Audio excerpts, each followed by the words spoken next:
आऊज़ुबिल्लाहि मिनश्शैतानिर्रजीम बिस्मिल्लाहिर्रहमानिर्रहीम।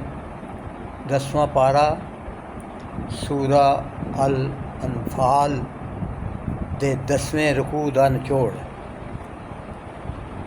इस रकू के अंदर अल्लाह तबारक व तआला ने दस्या है भी सच्चा मोमन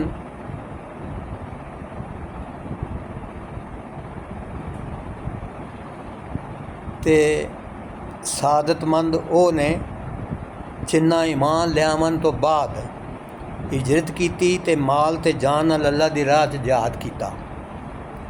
इस तरह मदीने दे जिहड़े अंसार सन जिन्हां ने मुहाजरां नूं ठिकाना दिता, जगह दिती, रिहाइश दिती, उन्हां दी मदद की। इन्हां सारियां मोमनां नूं एक दूजे दे नाल बहुत ही ज़्यादा मुहब्बत करनी चाहिदी है ते एक दूजे नाल इसार कुर्बानी दे जज्बे नाल काम करना चाहिए। इनके उलट काफरां लई उन्हां दे दिल च कोई नरम गोशा नहीं होना चाहिए। जे इस तरह किया गया तो बातल के खिलाफ फिर वो चंगी तरह भरपूर तरीके नाल वार नहीं कर सकणगे ते ज़मीन विच फसाद जारी रहेगा।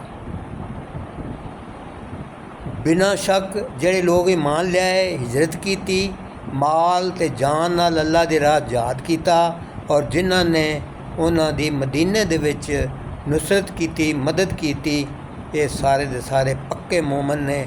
उन्हां लई बख्शिश भी है, इज्जत वाला बदला भी है।